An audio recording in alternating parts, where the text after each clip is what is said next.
Aujourd'hui, je vais vous raconter une histoire. Cette histoire, c'est celle de quelqu'un qui, en à peine quelques mois, sorti totalement de nulle part, aura réussi à se faire une place dans l'écosystème Pokémon et au final a volé plusieurs centaines de milliers d'euros avec des précommandes frauduleuses. Aujourd'hui, je vais également vous raconter l'histoire d'une boutique Pokémon qui a fait faillite et également entraîné plusieurs centaines de milliers d'euros de pertes et pourquoi les précommandes sont quelque chose de néfaste dans le milieu Pokémon. Je pense que cette vidéo ne plaira pas à certains, mais il est nécessaire de la faire et c'est pourquoi aujourd'hui je vais tout vous raconter. Yo tout le monde, c'est Thomas de Cards Hunter, j'espère que vous allez bien. On se retrouve dans cette nouvelle vidéo, on va parler d'un sujet un petit peu sensible qui est les deux grosses boutiques qui ont fermé récemment et qui ont entraîné la perte de plusieurs centaines de millions d'euros, peut-être même à L2 plus d'1 million d'euros de pertes auprès de particuliers, de professionnels. Je parle bien entendu de la boutique Nakama Broadway qui a fermé aujourd'hui et qui est poursuivie en justice, et également de la boutique Dragon Poké Center, elle basée en Belgique, qui est une boutique qui a fermé et qui est en redressement judiciaire. Tout commence en octobre 2022 avec l'apparition d'un certain Mimimi sur notamment Voct, qui est une application de vente aux enchères où je fais des lives 2 fois par mois.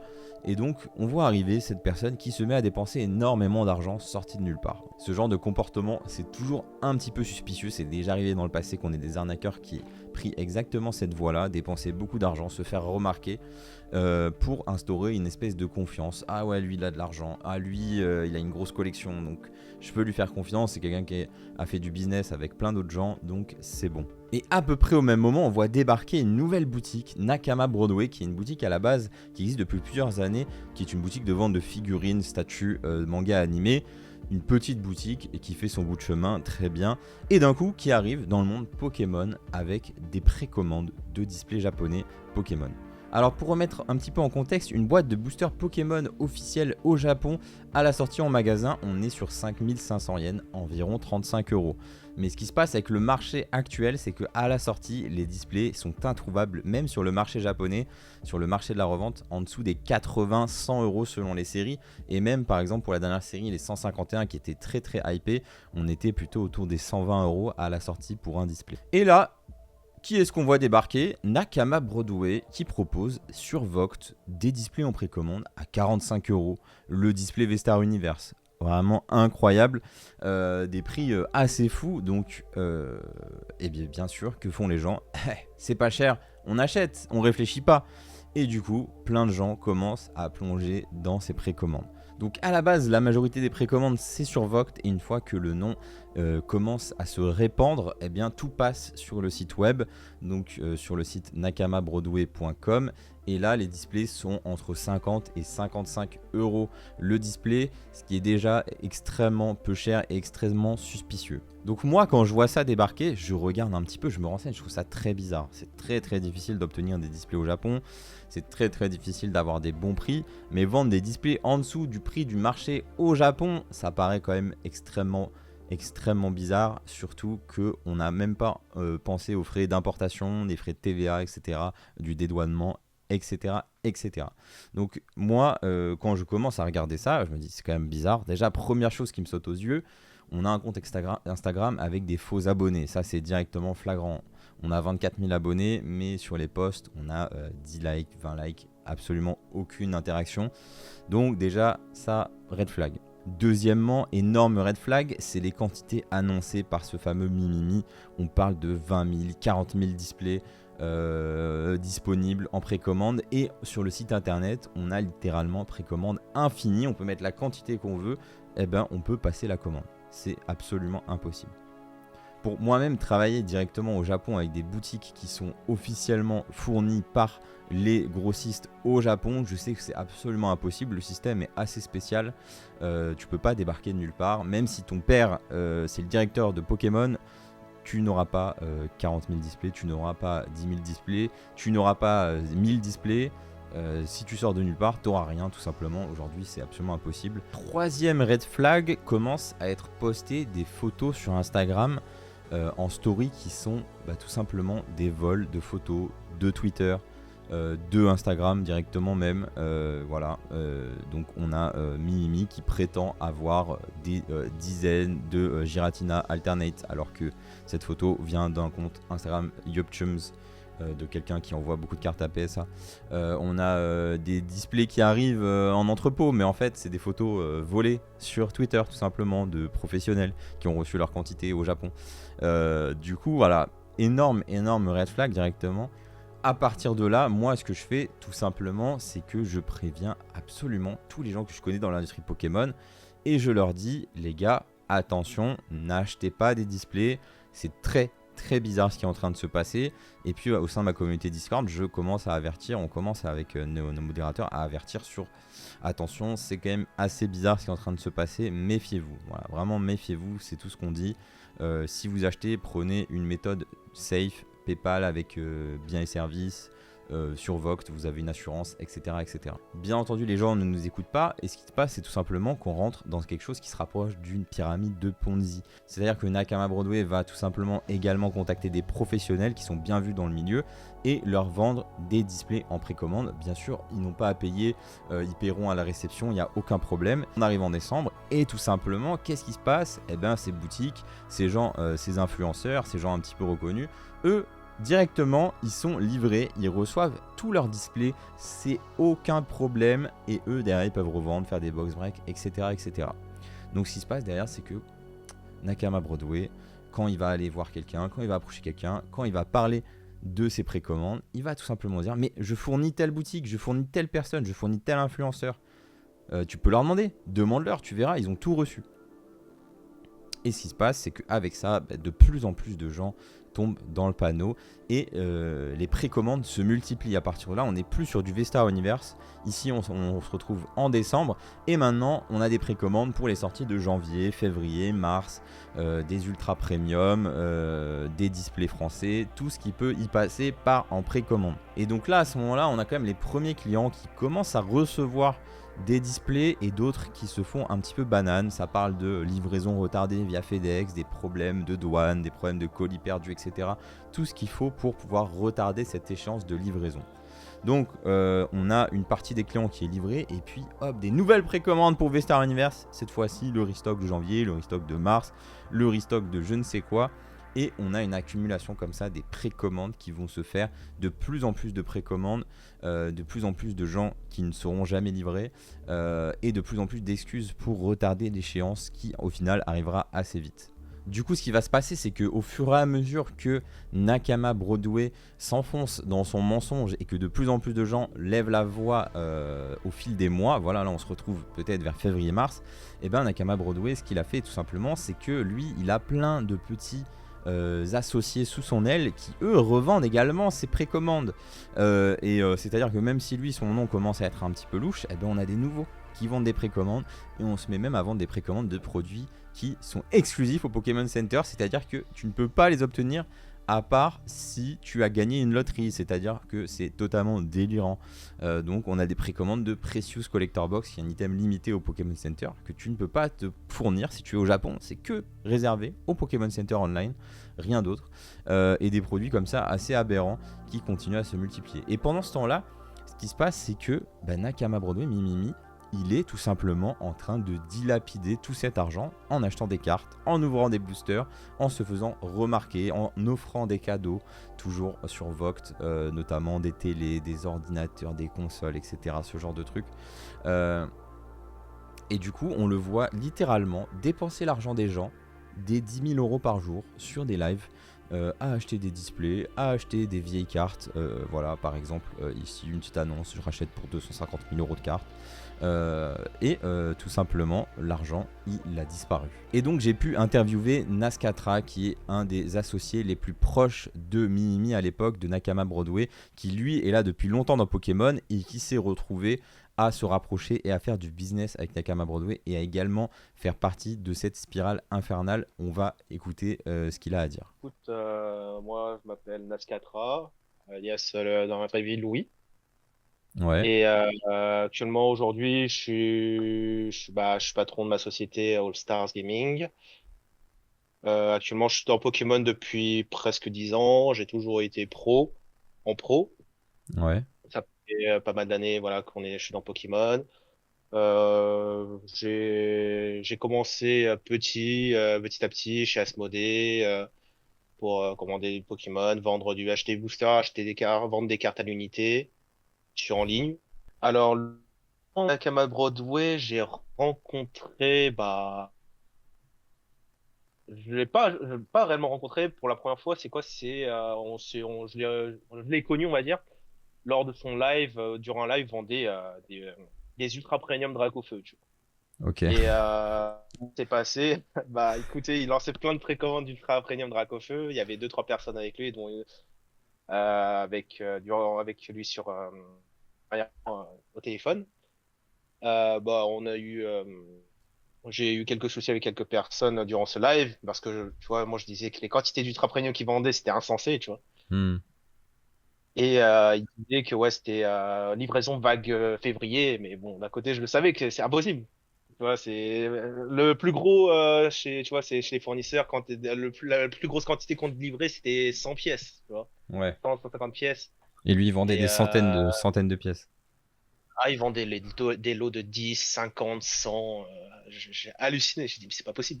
C'est pas possible. Donc j'ai appelé les fournisseurs et ils m'ont dit, c'est impossible, tu vois. Ok. Et du coup, j'ai dit ça durant son live que cette quantité sera pas respectée, c'est impossible d'en avoir. Et pas mal de gens, ils ont pas aimé ce que j'ai dit. Après, je suis parti de son live et après, il m'a contacté derrière. Il m'a dit, ouais, salut, comment tu vas, etc. Moi, j'ai besoin d'ultra premium. Est-ce que tu peux m'en vendre?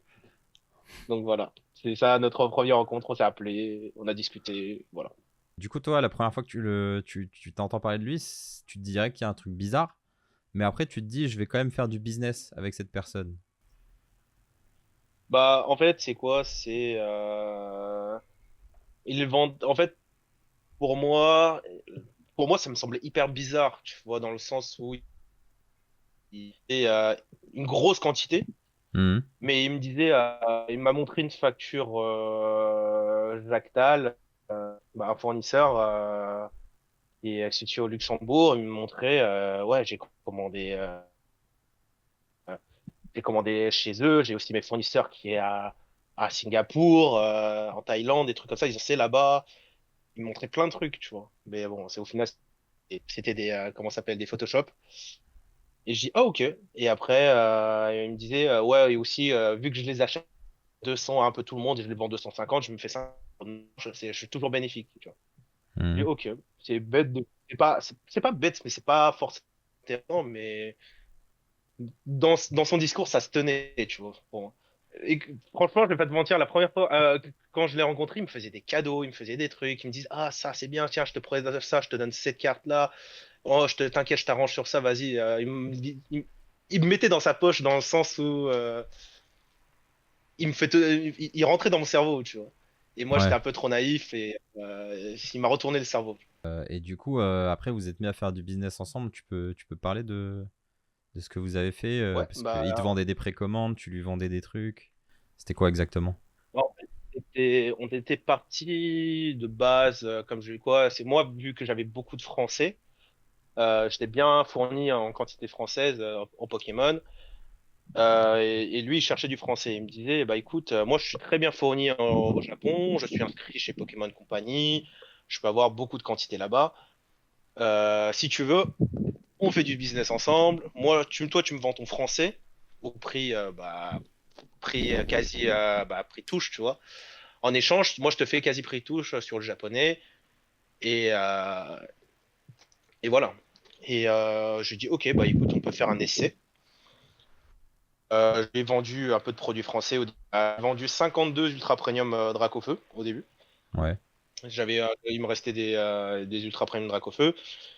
Je sais, après, il les a échangés derrière. Je sais qu'il a refait un trade derrière avec quelqu'un. Ouais. Je vois Et qui. on sait tous. Et après, il m'a donné du S12A en Ouais. V-Star Universe. Ok. J'ai commandé, j'ai commandé presque un très gros montant de V-Star Univers, mais j'en ai reçu quoi? J'en reçu même pas 30% de ce que j'avais pris. Au début, je commençais petit, tu vois, je voulais faire un essai. Il m'a livré. Et Ouais. pour moi, c'était quelqu'un de carré, tu vois. Il n'a pas eu de retard, il s'est rien passé. Hmm. Tout s'est bien déroulé durant le trade. Donc j'ai dit, ok, bah écoute, je peux travailler avec toi, il y a pas de... Après, j'ai commandé aussi le Vesta Univers, j'ai commencé aussi des Precious Box, les fameuses Precious Box. Ah là là. Ouais. Il me les faisait, il me le faisait il me disait, ah, tu en veux combien? Je peux en avoir 10 000, 20 000, 30 000, tu peux prendre ce que tu veux. Bah, moi, je connaissais rien en japonais, tu vois. Ouais, ouais. Je connaissais, vu que c'est un marché où j'ai jamais mis les pieds vraiment dedans, et moi, je voulais proposer un peu plus de diversité, dans mes contenus, bah, j'ai voulu tenter.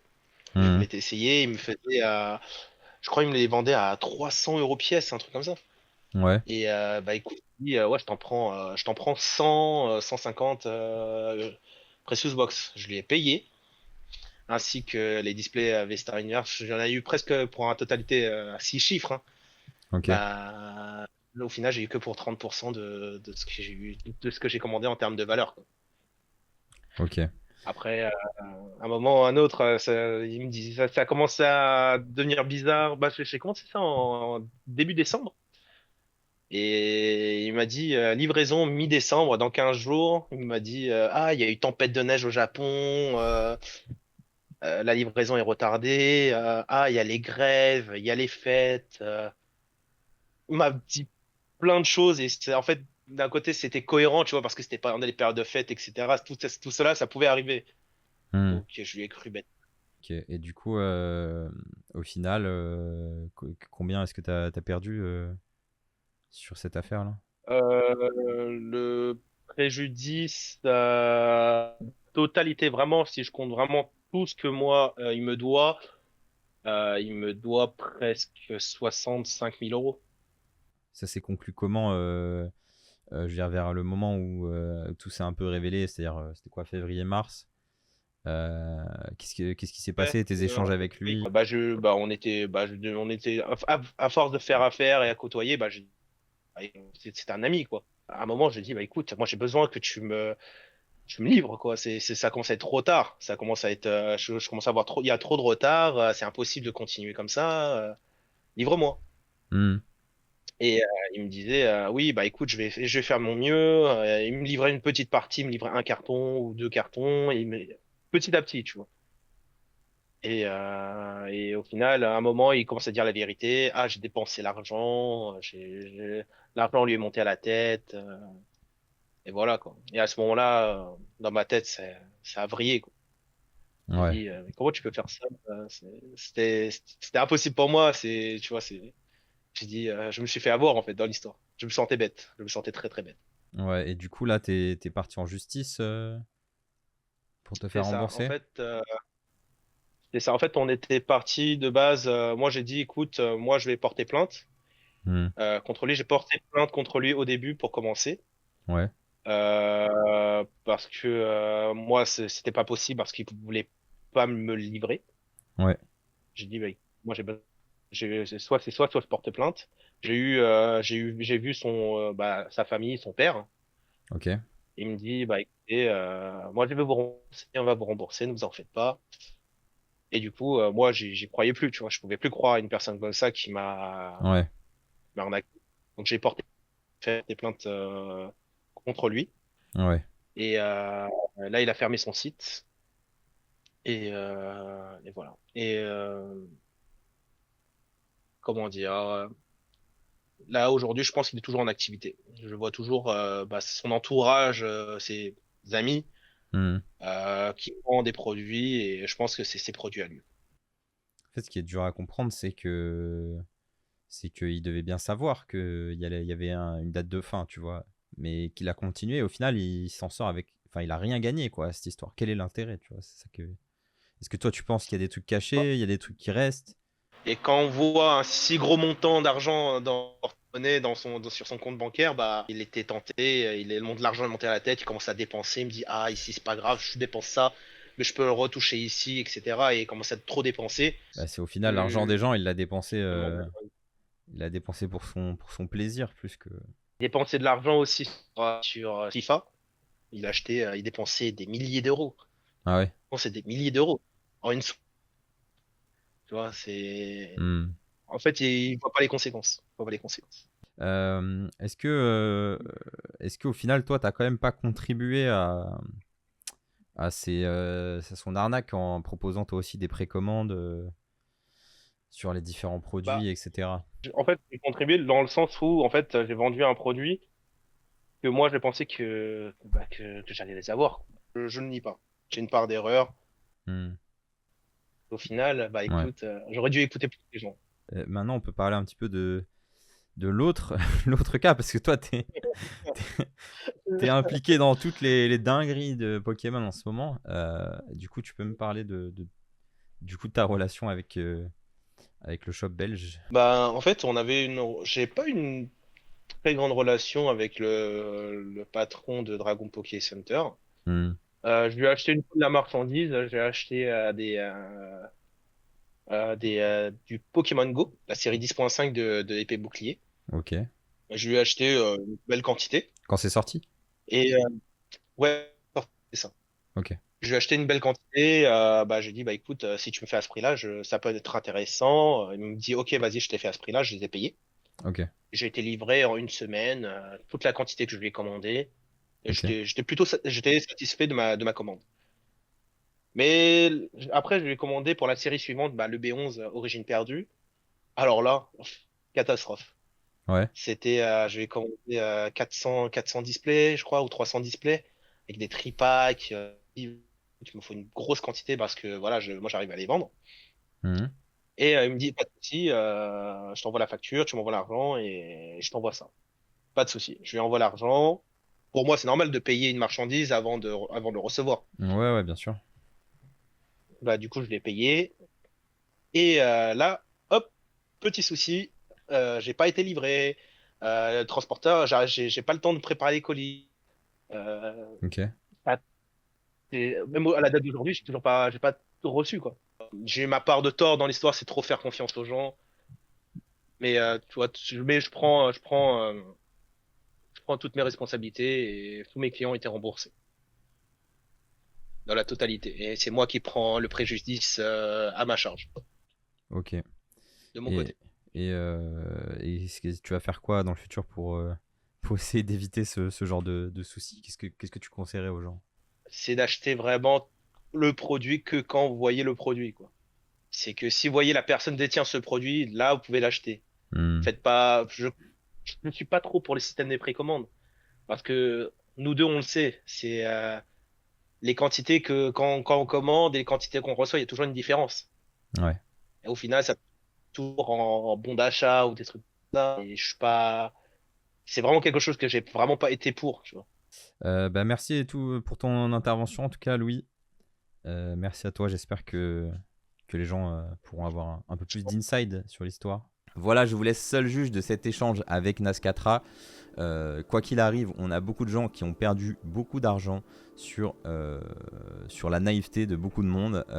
Et j'espère en tout cas que les erreurs ne seront pas reproduites dans le futur. Maintenant, quelques mois après la faillite de Nakama Broadway, on a une autre entreprise, une boutique Pokémon, qui elle est là depuis quelques années maintenant, qui a fait faillite et a entraîné la perte de plusieurs centaines de milliers d'euros auprès de clients Pokémon. Et ici, on va parler d'un sujet qui est fâcheux, c'est les précommandes Pokémon. Maintenant, je vais vous montrer pourquoi c'est un problème les précommandes Pokémon et pourquoi tous ces prix très attractifs qu'on voit sont également un signe d'alerte et vous devriez vraiment vous méfier quand vous voyez des displays Pokémon à 155, 160 euros, même 170 euros sur internet. C'est extrêmement peu réaliste avec le marché. Alors pourquoi les précommandes dans Pokémon aujourd'hui sont un vrai problème? C'est très très simple. Écoutez, regardez, je lance une boutique et je casse directement les prix du marché. Je vends mes displays à 155 euros. Alors un display en prix d'achat aujourd'hui on est à environ 140 euros TTC. Donc si je vends un display 155 euros, je vais gagner environ 10 euros net sur mon display. Alors on va dire que je vends 200 displays à 155 euros, ça veut dire que je fais 31 000 euros de chiffre d'affaires avec la TVA. Alors je me retrouve avec 30 000 euros sur mon compte. La série elle sort dans 3 mois, mais en réalité je n'ai fait que 2 000 euros de bénéfices. Et encore après ça, il va falloir enlever les charges salariales, les cartons, le stock, l'allocation du local, etc. sur ces 2000 euros. Mais j'ai 30 000 euros dans la poche, donc qu'est-ce que je vais faire? C'est que moi, je vais acheter, je vais me diversifier, donc je vais acheter des figurines, je vais acheter des peluches, je vais acheter des cartes, des collections de gens, je vais faire grader des cartes. Ce qui se passe, c'est que 2 mois et demi après, j'arrive à la sortie de la nouvelle série Pokémon, et là, mon fournisseur, il me dit toc toc toc, je vais te livrer tes produits, il faut que tu me fasses le virement de 28 000 euros. Et là, je dois faire le virement de 28 000 euros à mon fournisseur. Ok, j'ai pas l'argent. Ce que je vais faire, c'est que je vais lancer les précommandes de la série suivante. Non? Ça peut être une bonne idée, vous en pensez quoi? Et donc, je lance les précommandes de la série suivante. Et là, c'est pareil, rebelote. Et là, hop, 155 euros. Cette fois-ci, je vends 300 displays parce que bon, faut bien que je m'en sorte quand même. Et donc, avec l'argent des displays qui sortent eux dans 3 mois, je vais payer la facture des displays qui sortent là. C'est-à-dire que comme ça, il va y avoir une accumulation d'argent fictif créé par les précommandes. C'est vraiment de l'argent fictif. C'est-à-dire que c'est carrément une levée de fonds. On peut dire qu'il y a des gens qui font des levées de fonds. Aujourd'hui, tu lances des précommandes sur un truc, par exemple les 151, alors que tu n'es même pas sûr de tes quantités. Tu vas prendre 30, 40, 50 000 euros. Comme ça va te laisser le champ libre pour payer tes commandes, tes précommandes et tes commandes passées. Et puis te diversifier, acheter d'autres produits, etc. Des collections, nanani, nanana. Mais en réalité, l'argent, tu ne l'as pas. Et quand il faut payer tes factures auprès de tes fournisseurs, et quand, au bout d'une année, tu te rends compte que, il faut payer la TVA, il faut payer les impôts sur la société, il faut payer 1 milliard de trucs que tu n'as pas prévu parce que tu n'es pas un bon professionnel, ou que tu n'as pas de formation, ou que tu ne sais pas gérer une entreprise, tout simplement, eh bien, tu te retrouves dans la merde. C'est exactement ce qui s'est passé avec Dragon Poké Center. Couplé à ça, des précommandes sur des items au final qui ne marchent pas et des commandes passées auprès des fournisseurs trop importantes. Par exemple, sur Pokémon Go, c'est simple. Tu fais une précommande de 500 ETB, mais en fait, en réalité, tu en vends que 200. Sauf que toi, ton fournisseur, il va falloir que tu payes les 500.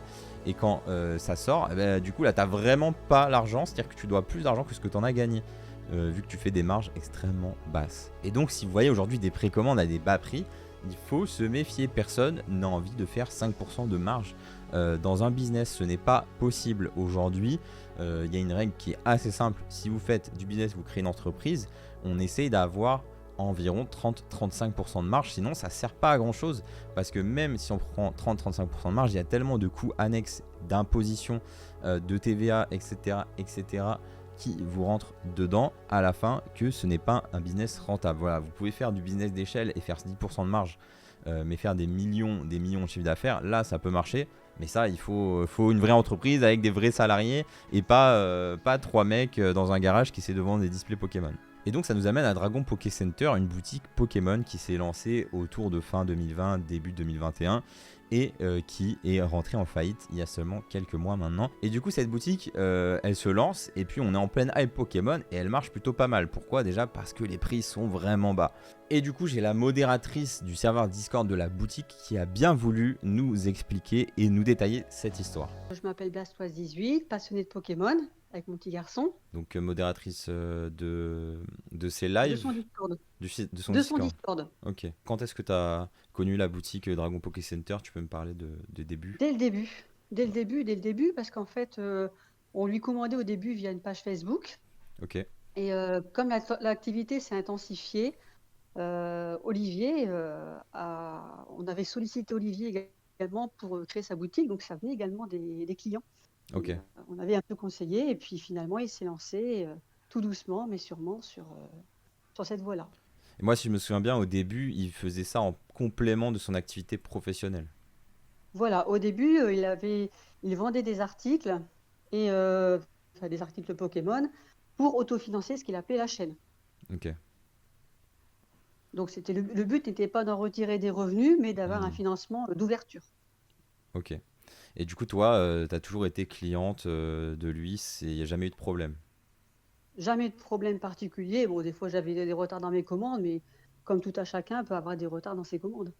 Dis-moi si je me trompe, mais c'est quoi? Faire fin 2021, il annonce que ça devient son métier principal, qu'il quitte son travail et qu'il se lance à plein temps sur Je une pense que boutique c'était un Pokémon. tout petit peu avant. tout petit Je peu pense que avant. faudrait que je regarde un petit peu. Oui, enfin, oui, il a expliqué après qu'il voulait plutôt se concentrer à 100% parce qu'il n'arrivait pas à combiner les deux.